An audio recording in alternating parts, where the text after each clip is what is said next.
Hey guys, how's it going? This is Natnator and welcome back to your final dose of Creepypasta, at least for a while.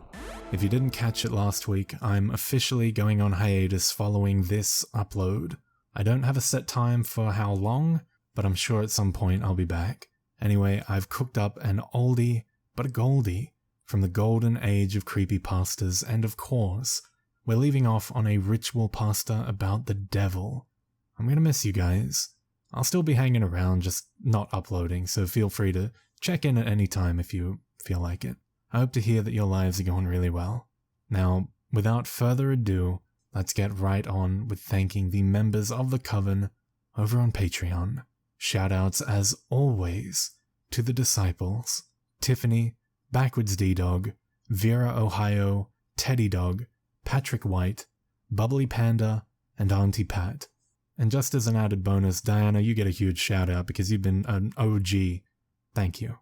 Now I want to say that even though at first I pushed back against the idea of having a Patreon in the beginning, I think it was always an excellent motivator whenever I felt down or just unmotivated to record and edit and upload. Just thinking of how much I'd be letting you all down if I didn't pull through it. So thank you for that. From the bottom of my heart, thank you. Now, as always, turn out the lights, get comfortable, and let this final story begin.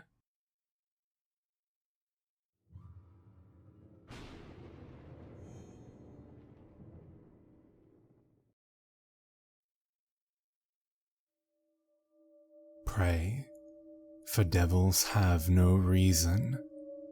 Satan waits to curse your ways. Have you seen it in his eyes in the sunset? Have you wondered if he's laughing when he plays? Kansas, the Devil Game. This is a set of instructions for how to speak with the devil, which, as those of you with any sort of brains at all might note, is a patently moronic proposition on the face of it, one likely to culminate in any number of thoroughly unpleasant fates. Honestly, it would probably be smarter to publish your credit card number on Facebook, or take up a career in crocodile wrestling. But then, that isn't going to stop you, is it? Not if you're sincerely interested, at least.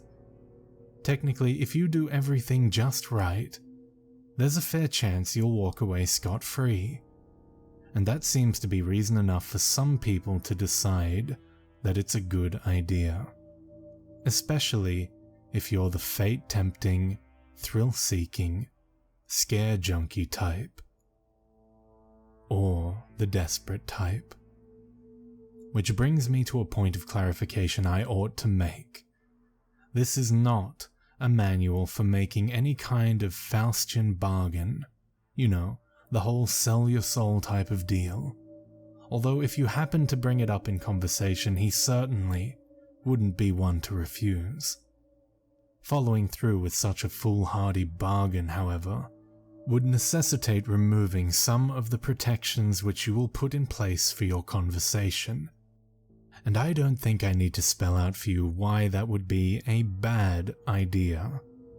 If you're really mathematically impaired enough to want to trade something that will last an infinite number of years for something that might last about 90 tops, there are plenty of other rituals out there for you to follow.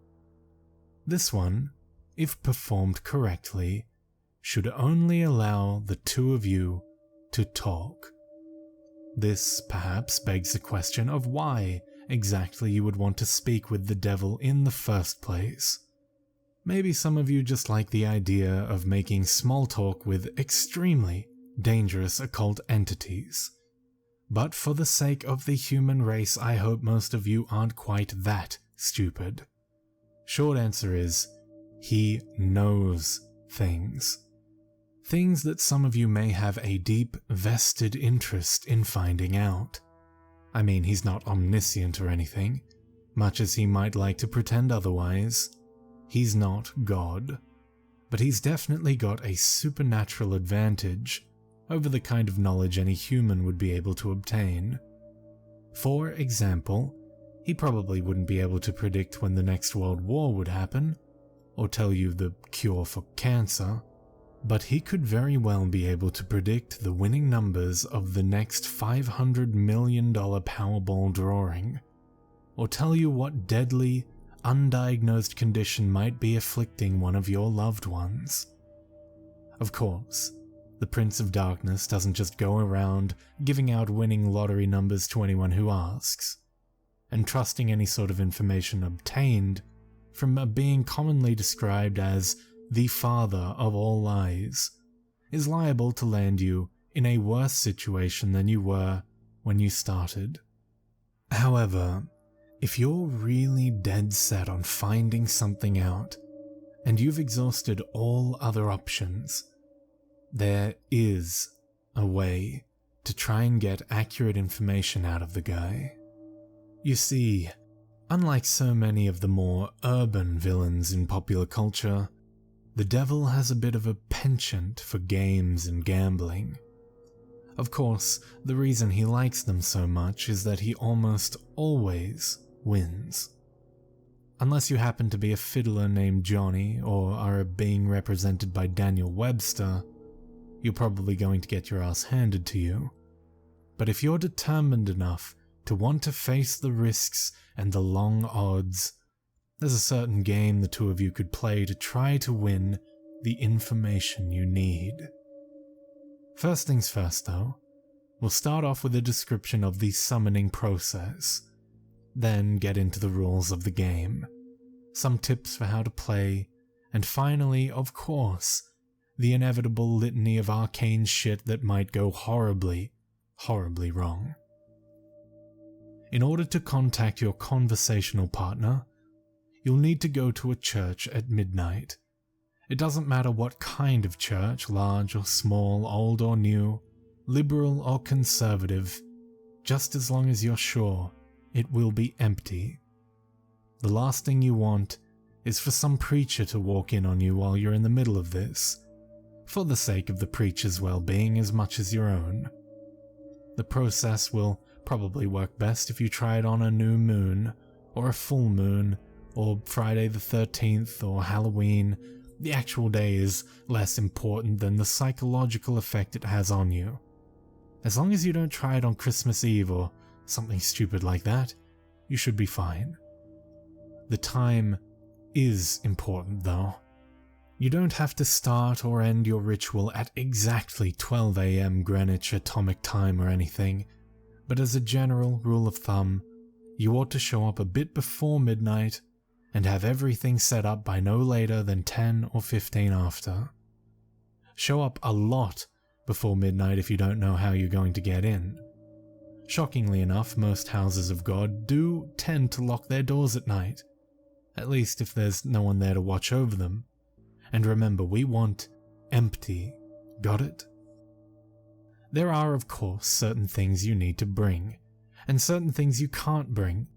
For this ritual, you will need a full can of salt. You won't need to use all of it, but it's always better to have more than you need than to have less. 7 candles, red or white being preferable. Something to light the candles with. You would be shocked how often people forget this, occult ritual or not, they aren't going to magically light themselves. A length of red string, rope, yarn or thread. A full-length floor or wall mirror. Ideally, you'll want one of these already present in the church. They're a bit unwieldy to be lugging around with you during a break-in. However, if there really aren't any in there, you'll have to bring your own.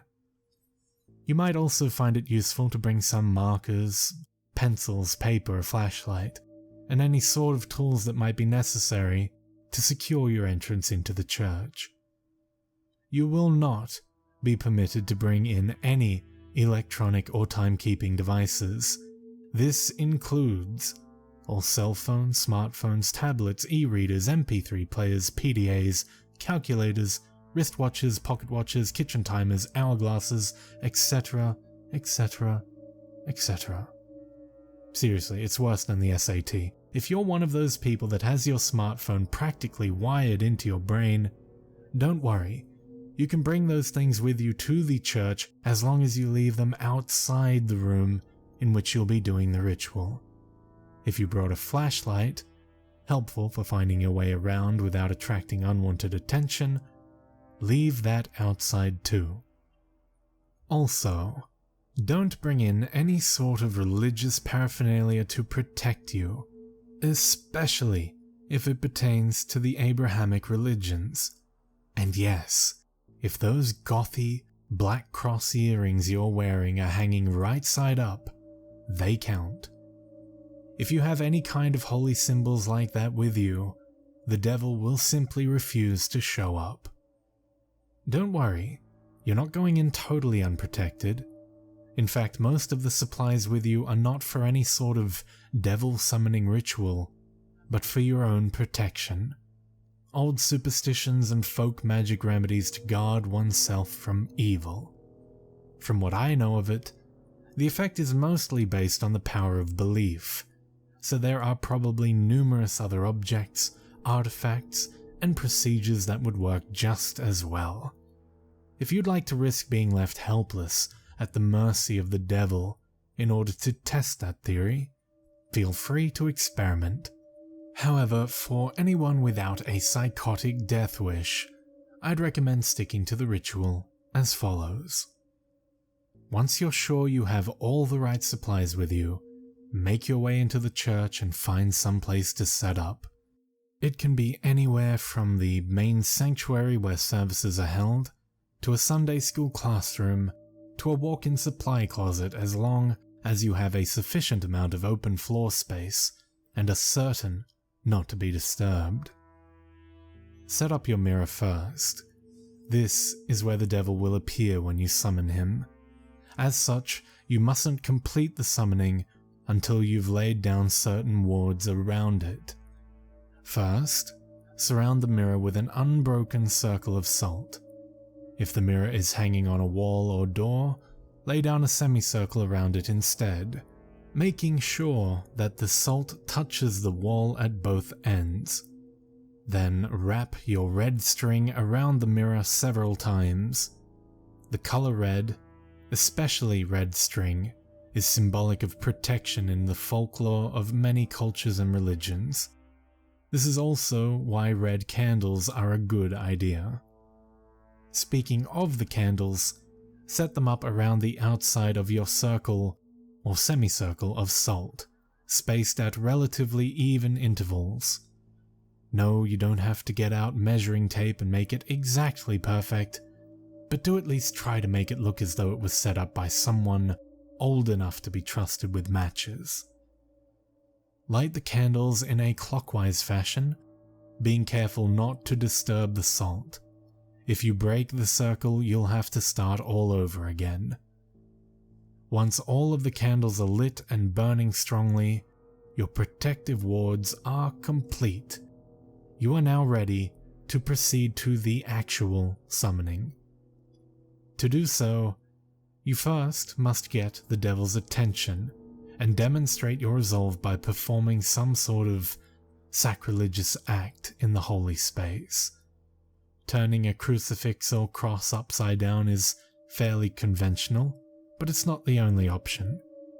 For example, I know of a kid who once fulfilled this requirement by scribbling obnoxious graffiti all over a painting of Jesus hanging in his Sunday school classroom. The nice thing about turning a cross upside down is that once you've finished your encounter, assuming you've survived it in one piece, you can just flip it right side up again and no one's the wiser, sidestepping the relatively minor but still irritating risk of having your Sunday school turn into a reenactment of the Spanish Inquisition for the next month and a half. After you finish doing whatever offensive thing you decide on, shut all doors to the room and turn off all of the lights, so that the space is lit only by the candles. Face the mirror and stare deeply into it, concentrating on your desired outcome. There are no incantations, no arcane strings of Latin you have to recite. Just look into the mirror and wish as hard as you can for the devil to appear there.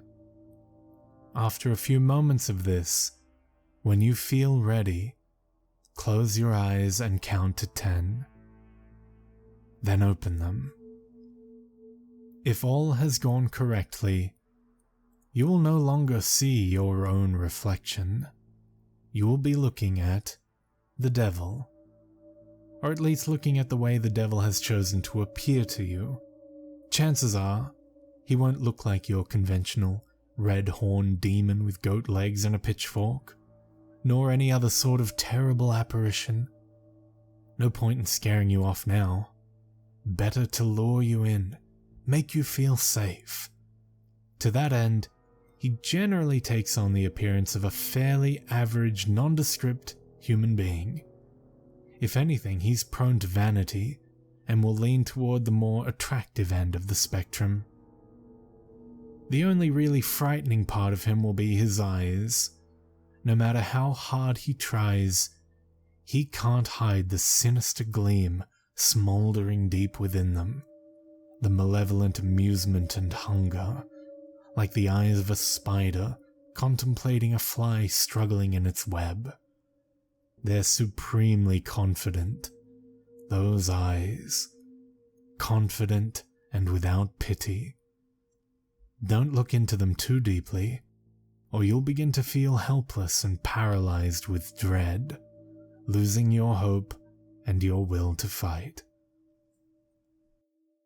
Since you'll probably be just standing there staring at him in shock for a few moments, having on some level expected for the ritual to fail, he'll initiate the conversation by asking you what it is you desire from him.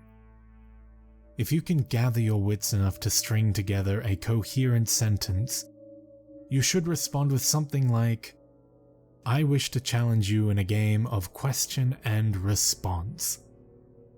Even if you don't get the words exactly right, he'll know what you mean, and he'll accept your request with a wide, predatory grin of anticipation. He's been playing this game for a long time, you see, and he's very good at it.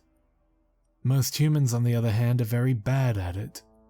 This gives him a chance to, at the very least, thoroughly mess with your mind, and at most, well, we'll save that for the litany of shit that could go wrong.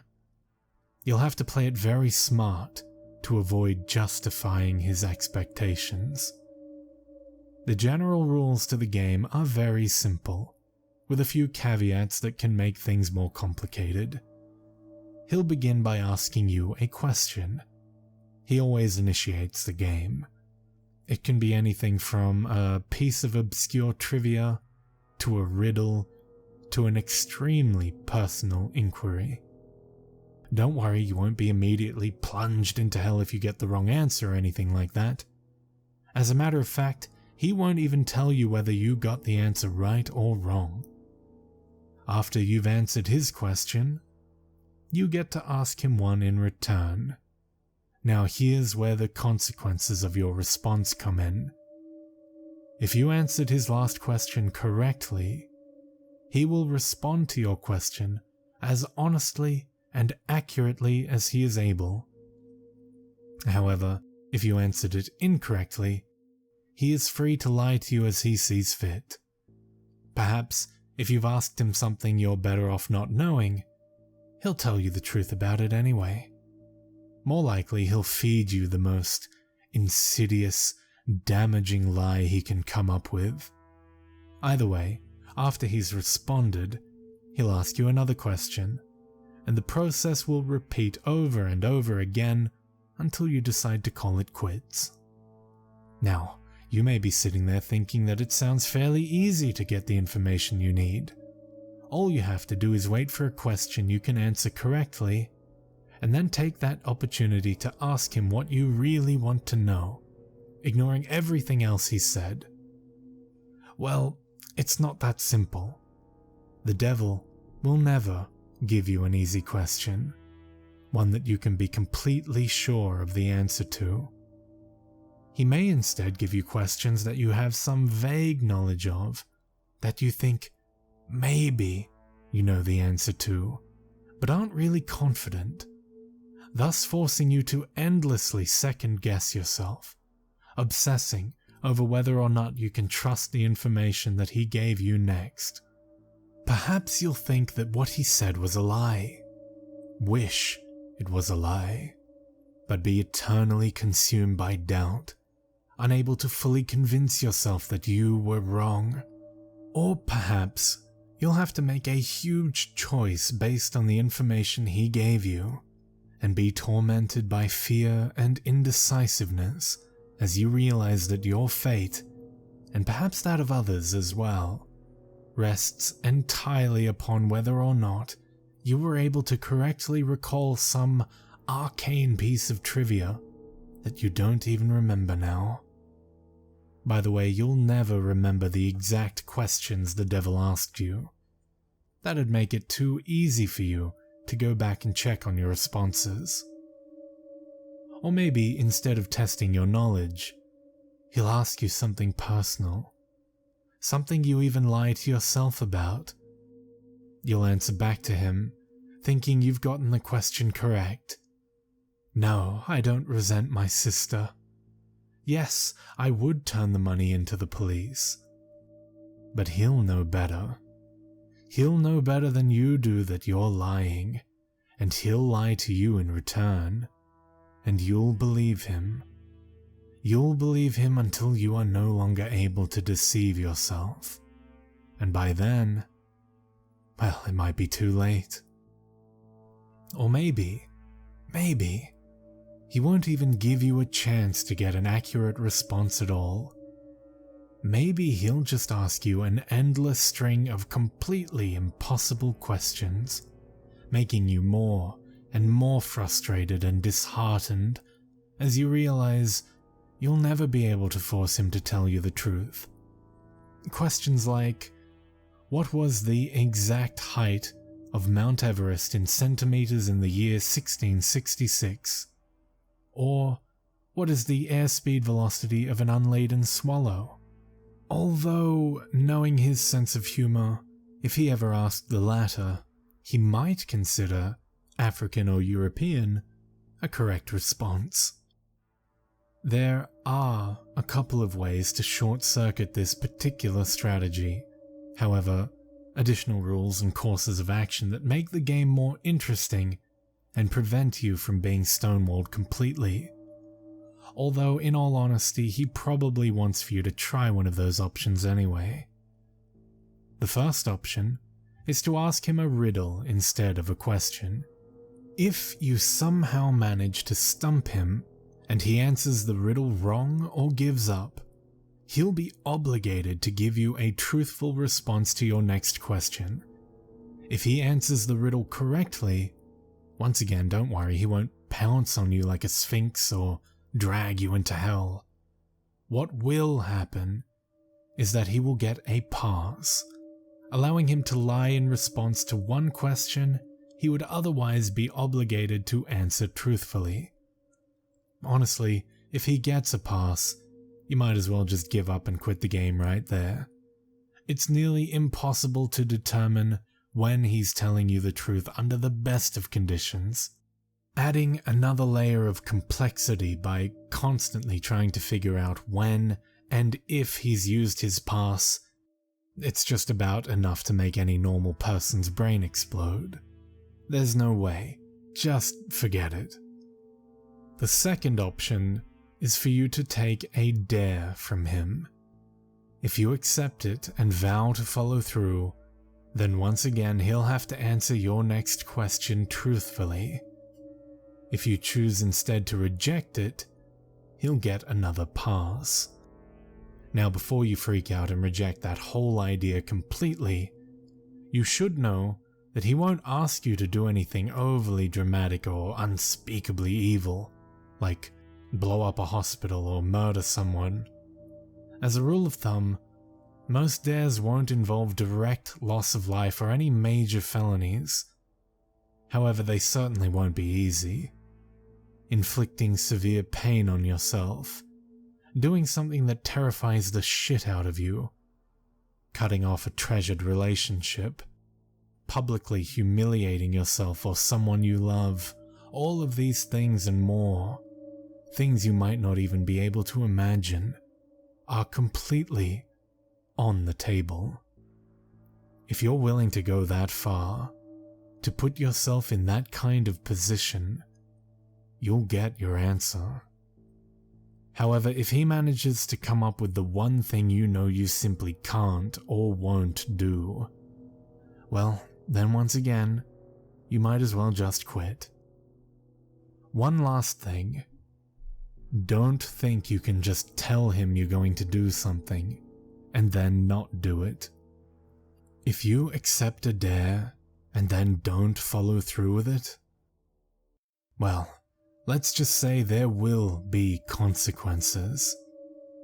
Just suck it up and keep your promise, no matter what it was. Trust me, you're better off that way. Finally, when you've either gotten the information you wanted or given up on it completely, you may end the ritual by simply thanking the devil for accepting your request, bowing politely at the waist, and bidding him farewell. The surface of the mirror will seem to swim and flicker for a moment, and then you will be looking at your own reflection again. Only when you are absolutely certain that you're looking into your own two eyes again, may you turn away from the mirror, flick the lights back on, and begin dismantling your protections.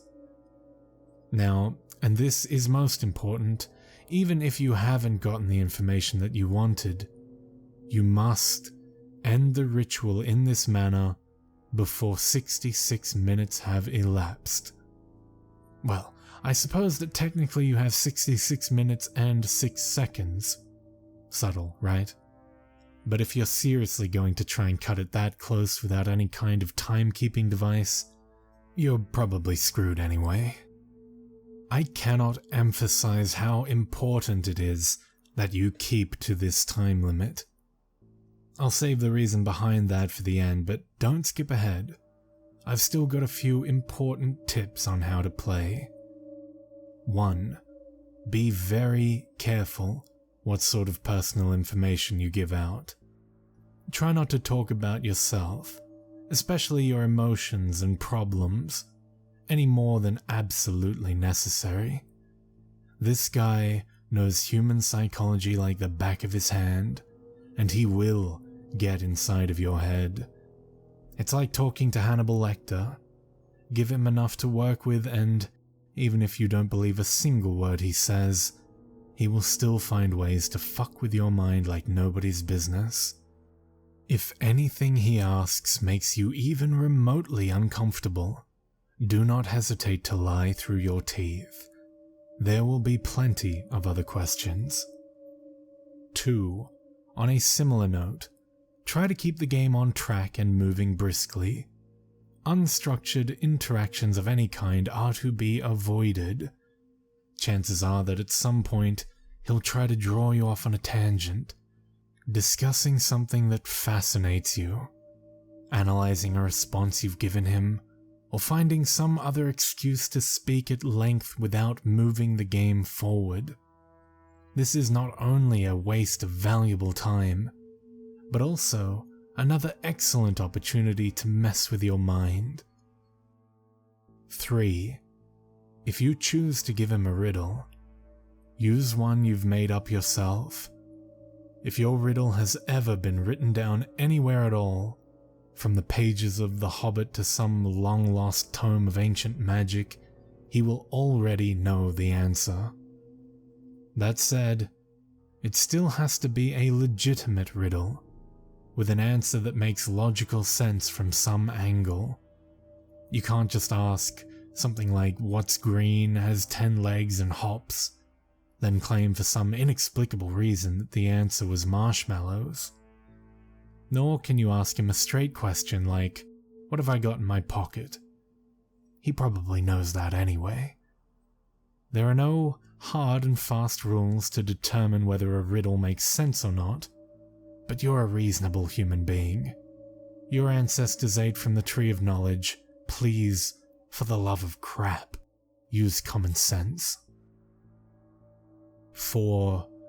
If you choose to take a dare, there is a slight chance that the devil will ask you to do something seemingly easy. Deliver a letter, for instance, or scribble a 10-digit number in a public restroom stall. If he does ask you for something like this, and you have even a shred of common decency in you, do not accept. Chances are that he's using you to further some sinister plot, one liable to ruin a lot of lives and harm a lot of people. Who knows? Maybe you're the type of person who really doesn't mind throwing an unknown number of total strangers under a bus to find out what you want to know. But at least be aware that that is what you are doing. 5. Last but not least, be very aware of the time. It might be helpful to do some practicing beforehand and get a feel for how long an hour is without a watch. The devil will probably put off discussing the things you're most keen to find out for as long as he can. And as you near the 66-minute deadline, he'll start trying harder and harder to distract you, captivate you, and otherwise keep you playing until it's too late. He'll string you along, feed you little glimmers of false hope, keep you thinking, just a few more minutes, I'm almost there. Don't fall for it. Don't go over the time limit, no matter what. Now, you might be thinking that this game really doesn't sound all that dangerous so far. Threats of psychological damage rarely seem to carry the same weight as threats of physical damage, even though their costs are often just as great. Hate to burst your bubble, but the game is far from safe. There are plenty of ways for you to seriously screw yourself over, both physically and mentally, not to mention spiritually. And it is with these that I will conclude in the vain hope that they may make some sort of impression. First, while you are speaking with the devil, do not let him out of your sight. Keep staring into the mirror no matter what happens. He will undoubtedly try various tricks to make you look away. You'll hear noises behind you, feel eyes on the back of your neck, see shadowy phantoms writhing in the depths of the mirror. A cold breath will blow upon you from behind, smelling like a crypt. A deep silence will settle, only to be interrupted by a loud smack directly behind your head, giving you about the worst jump scare you've ever had.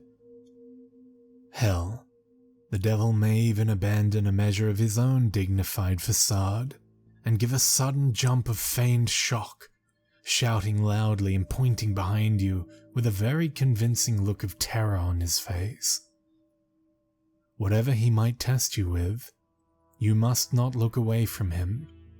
If you look away, if you lose sight of him completely, even for 1 second, you will look back at the mirror to find him gone. Well, not gone. Out of the mirror. In the room. With you. Exactly how much of your body the police will find the next morning, and what state it's in, will depend entirely on the sort of mood he's in. The same thing goes if you break any of the protections you laid down before beginning the ritual, interrupting the circle of salt, letting the red string unwind, knocking over a candle or letting one go out. Any of these things will free him from the mirror. And then, well, you're all a bunch of creative horror junkies. I'm sure you can fill in the blanks. On a different topic, you may reach a point in the game, probably after a long series of maddeningly impossible questions, where the devil asks you the deceptively simple question, What is your full name? You must not give it to him. Names can be things of great power. Although the devil will, of course, already know your name, telling it to him yourself is akin to inviting a vampire into your home. Your name is deeply synonymous with your own inner self. Thus, giving him your name is powerfully symbolic of giving him yourself. If you are foolish enough to make this mistake, all of your protections will be for naught, and he will seize upon your unwitting offer with malicious glee, stealing away your soul and dragging it back with him into hell. At least this way the police will find a complete, identifiable body. As a matter of fact, your vacant shell will be totally unblemished, seemingly having dropped dead of sheer terror. Last, but certainly not least, there's the matter of what happens if you go over the time limit. This is arguably the worst thing you can do. You won't think so at first. The devil will give you no indication that you have in fact exceeded the time limit, and you will conclude the ritual as if nothing had gone wrong.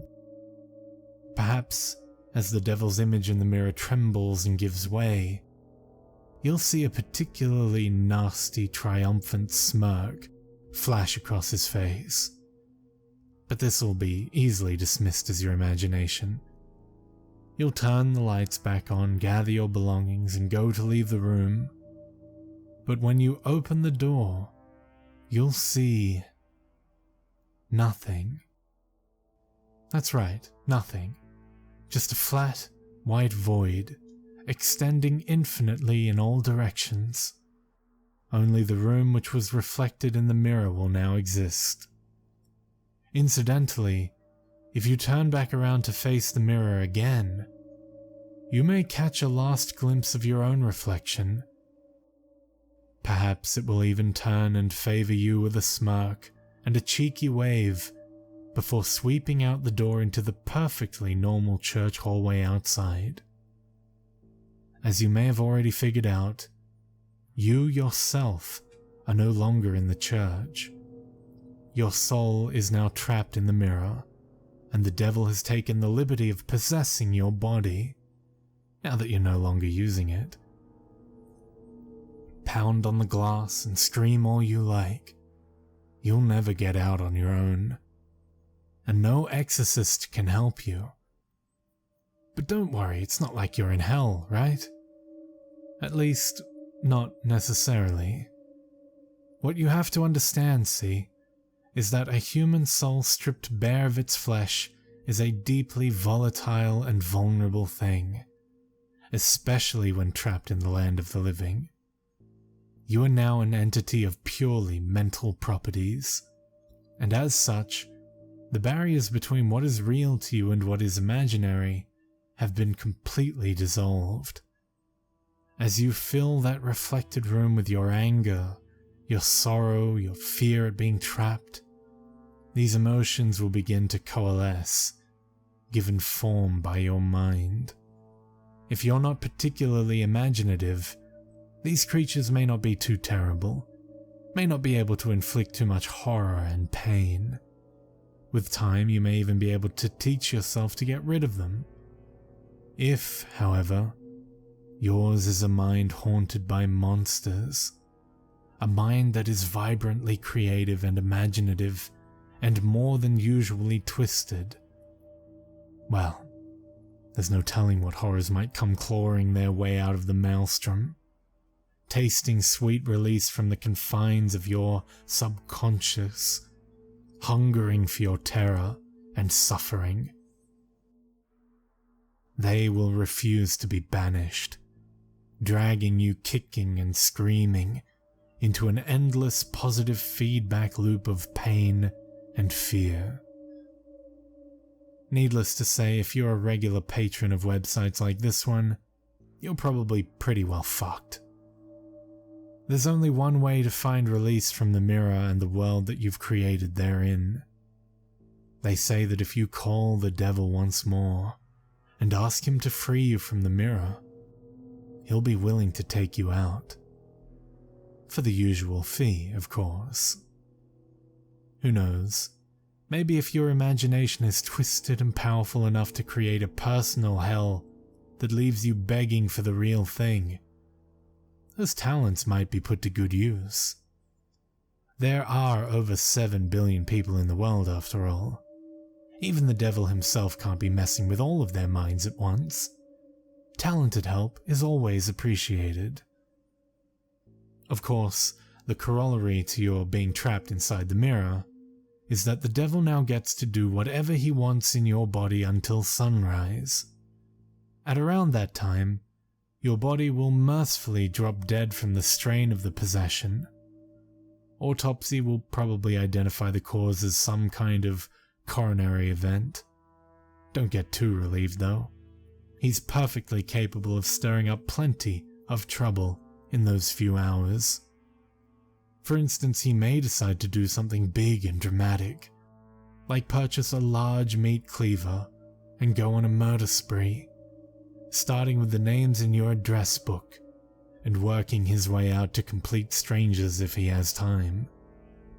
Or perhaps he'll focus on only one person, someone who trusts you completely, using your persona to get him or her alone and vulnerable. And then, well, no need to describe it here. Once again, I'm sure you can think of a few things. Starting to see why I called this the worst outcome yet? Of course, there's also a chance he won't lay a finger on any of your loved ones, instead deciding to do something a little more subtle, more insidious, like dropping off a few nondescript unmarked packages on certain doorsteps in the dangerous part of town, or locate a particular dusty, age-yellowed text in the storeroom of your local library and intentionally misfile it in the young adult literature section, or whisper 7 very choice words into the ear of the distracted-looking young redhead waiting for the 3 a.m. subway train. Or maybe he'll decide that, in this age of waning superstition, not enough people are getting interested in his games, and the knowledge of them is in danger of being lost. Maybe he'll decide he needs to get the word out a bit more, do a bit of networking, attract some new suckers, challengers. Maybe he'll take a quick peek at your browser history, see where the impressionable, curious minds are hanging out these days. Maybe he'll even write a quick tutorial, in modern parlance rather than some inscrutable, obsolete, demonological text, post it on the internet, and see how many bites he gets. Maybe I really shouldn't have gone there. But if you've made it this far without shying, a little twist at the end isn't going to put you off, is it, dear reader? I'm sure there are plenty of intrepid adventurers among you, with burning questions you'd like answered. And you're all a smart bunch. You know the pitfalls, you know the conventions, you live and breathe this sort of thing, do you not? There's no way you'd fall into any of the obvious traps, right? You're not some Dick or Jane off the street after all. You'd be bringing a whole new level of competition. You would... Oh, excuse me a moment. I think I hear someone calling for me. What? You want out that badly already? Must be one hell of an imagination you've got on you. Perfect.